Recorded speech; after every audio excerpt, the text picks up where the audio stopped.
Welcome back to the programme. Joe Seward here for the final hour of the afternoon drive this evening, and we'll be taking a look at traffic in a few moments, and we'll also be taking a look at some of the latest happenings in the ever-evolving Fianna Fáil situation, as Willie O'D has just announced that he won't be supporting Brian Cowan. So we'll have an update on that later on. But I'm delighted to say, a short while ago here at LifeFM, the LifeFM sports team and LifeFM as a whole were presented with an award from the FAI, and I'm joined here in studio by Paul Cleary, Emma Martin, Denise O'Sullivan and Chris O'Mahony, of course, from our Sporting Life team, a regular presenter and analyst on the show. Paul Cleary from the FAI is very welcome to the show. Paul, originally from Waterford, graduated from the Southern New Hampshire University with a BS in Sports Management. He was a 2-time captain and a 3-time all-conference selection, as well as an all-New England selection in his senior season. So, Paul, you're very welcome indeed to the programme. And we're also joined in studio this evening by Denise O'Sullivan. Denise, of course, was one of the stars of last summer for Ireland at under-17 level, of course. And what a memorable season that was. Ireland, of course, qualifying for the semi-final or for the quarter-final of the World Cup under-17, and for the for the final, where they were beaten in the end on a penalty shootout, of course, and eclipsing the mighty Germans in the semi-final. And Denise, as well as 2 other Cork players, of course, were on that squad. We're also joined by Emma Martin. Emma's a goalkeeper with Lakewood and has won the Cork League a number of times with them. She's also represented Ireland at the World Student Games and is now the Irish Colleges manager. She's previously worked with the FAI as a women's football development officer. So, folks, you're all very welcome indeed. We'll start with Denise. Denise, last summer was indeed a memorable times, I think, for Irish football. Really, it was probably the equivalent in the women's game of the days of Italian 90 and maybe 1994, when Ireland had qualified for the World Cup. Unfortunately, the male counterparts haven't enjoyed much success in latter times, possibly our last World Cup in 2002 being maybe a tournament that we underachieved. But Denise, you'll surely remember last summer with great affection. Yes, it was a great experience. We worked really hard for it. We were disappointed at the end that we lost in the quarter-final, but we got so far. We were delighted. We really appreciate all the support we got. Thanks so much to the Cork League and everyone for all their support. Denise, of course, you beat Sweden. That was a critical game in the qualifiers. That game, of course, you won 2-1. I think you were involved in one of those goals, and you were setting up the winning goal, I think. That was a crucial game. That led you into Switzerland and to a semi-final against Germany. Germany, a team with an unenviable record in under-17 soccer. To beat them, must have been one of the highlights for you, and getting to that final. Yeah, it was brilliant. It was a tough game, but we started really well and we went to the end. Great achievement for us. We were delighted. Of course, the final here attracted loads of attention. The World Cup was on at the time, I remember, and Chris O'Mahony, you were out at that game in Switzerland. But the interest back home, I'm not sure if Denise was aware of it, but people back home reacted. Eurosport was showing it, and of course the game was eventually shown live on the RTE website. So, I mean, I think to put it in context, it has been arguably the biggest achievement of any Irish team since what I referred to earlier, Italia 90. Yeah, Joe, I mean, it was huge, obviously, as with Italian 90, qualifying for the World Cup was a big deal, and you know, a lot of credit has to go to a lot of people at grassroots level, and of course the people who were in the women's unit at the time, which was headed up by Sue Ronan and Paul here, and Emma, as you said, was one of the development officers for the women's game. And I suppose the most amazing thing about it really was the way the squad was spread out around the country. Denise, obviously from Cork, with 3 other girls, went to the World Cup from Cork as well, and Donegal had 4. You had Waterford and Wexford and Dublin, and pretty much nearly everyone in the country had some local girl to support at that, which was obviously fantastic for the country.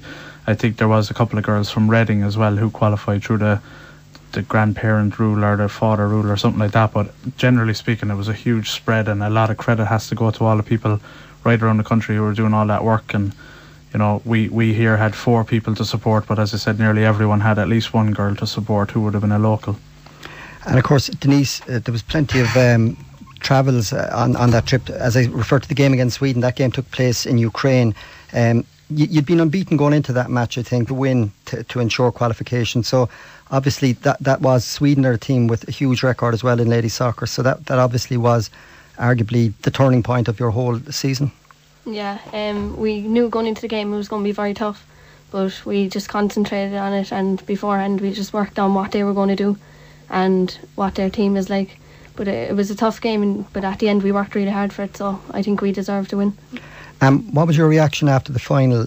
Getting to the final obviously was a bonus, possibly something you didn't anticipate at the start of the season. But was there just a degree of huge disappointment, or were you just, did you just, the achievement of actually getting to a final, was that enough, or was there that?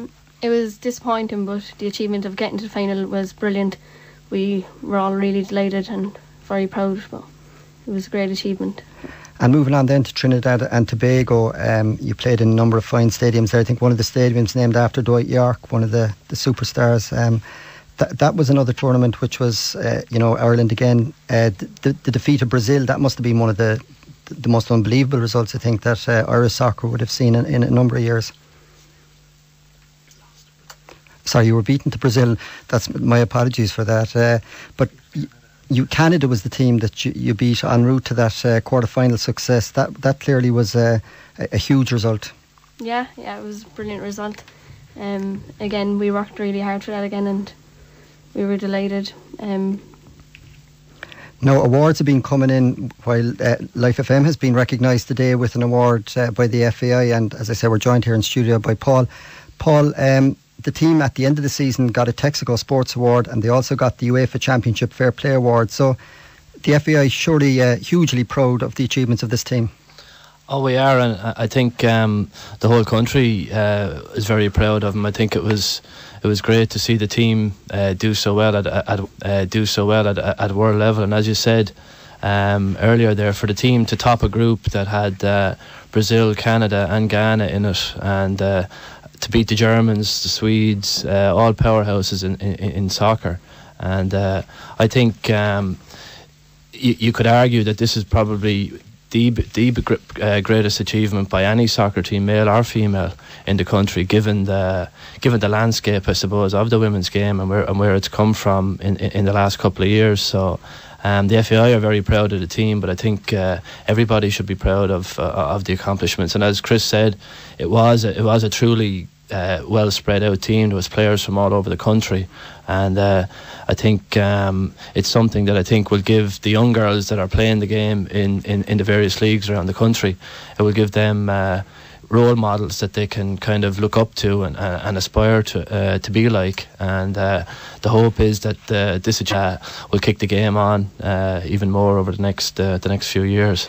We've seen with other women's sports the amount of coverage has been stepped up in recent times, particularly in ladies football, and Camogie getting a lot of time from RTE at the moment in recent years, and even TG Cahir getting involved with the Ladies All Ireland. Do you think this can now maybe pave the way for the bigger stations to take on board and give greater airplay and coverage of live games to ladies soccer?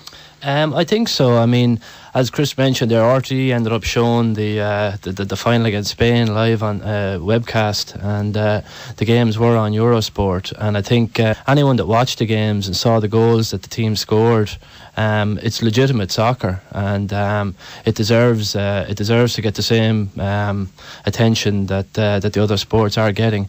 I think the one thing that we need in the country is some kind of a national league. We've been kind of making inroads towards that over the last year or two.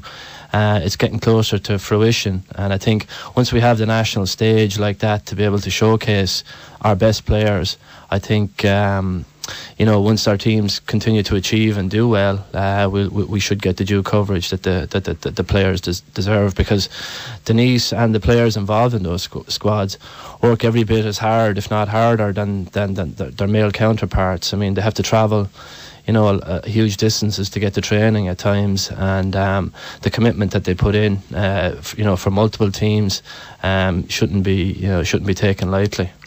Now we're also joined in studio by Emma Martin. Emma, goalkeeper with Lakewood. As I say, Emma's also the Irish Colleges manager. Emma, looking forward to 2011, what are your hopes for 2011 in your role as manager of the Irish Colleges team?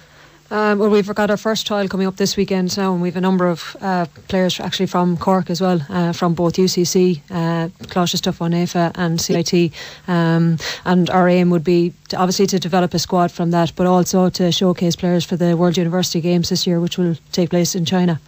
Right, and what would be the ambition for those games for Ireland realistically? Well, last year we took the Irish Colleges squad to Keele University to the Umbro Cup. Again, it was our first time going there, so we were unsure of the standard, and we actually did very well, winning the plate final. So for the Irish Colleges squad, we'd like to go back there again and go one step further and reach the cup final. For the World University Games, the last time in Serbia, there was a number of players from Irish-based colleges, which was probably the first time in a long time, which shows the strength and depth of the Colleges League in Ireland now and how strong it's getting over the years. And Chris, of course, you're involved here in Cork. How strong is the game in Cork? You spoke that we had 3 representatives on the under-17, Denise, and we had 2 other girls on the panel as well. So how strong overall is the ladies soccer in Cork? Yeah, we had 3 for the European Championships, Joe, and then Rebecca Carney was unlucky to miss out because of injury, but she came back in for the World Cup and joined Denise and Claire Shine and Amanda Budden. I think, like in Cork, the same as everywhere else, certainly in the country and probably in the world, women's soccer is growing and continues to grow. We're putting in a huge effort at kind of the bottom level, we'll call it, with kind of kids at kind of under 7s, under 9s, that way, to get them playing fun 5-a-side, 6-a-side games where it's not competitive. They have a bit of a laugh. You know, if there's 1 or 2 goals maybe going in for one team, the other team could get a sneaky extra player on, that sort of thing. It's all about getting more players playing and enjoying the game. And obviously then as you go up the levels, when you get to kind of under 16, under 18 and adult, which would be the level that these 4 girls who played in the World Cup are at, it does get competitive to the point where it's kind of extremely competitive. You don't have players playing in the World Cup without having proper competition for them. Obviously a national league would be a huge boost, but certainly, I mean, the way things are going, we've had 3 inquiries already for new teams to come into our adult league this year, and there's more new teams looking to come into our schoolgirls league. So it's representative from kind of Youghal down to West Cork, from Buttevant to Cork City. The women's soccer is represented across the whole county, and I think you have Denise and Amanda are from the city, and Claire will be kind of from the suburbs up in Moneygorney area, and then Rebecca is from the county. So even at that, it's spread out. You know, whatever kind of statistic you look at, it's a spread right across the county, and as I say, it continues to grow. A lot of that is down to grassroots level, a lot of that is down to volunteers, but obviously the likes of Emma working with the FAI and Paul coordinating things obviously is a huge help as well. So, I mean, we're going from strength to strength really, Joe. Well, we have a text in here for Denise. Denise, how did you feel after such a close game last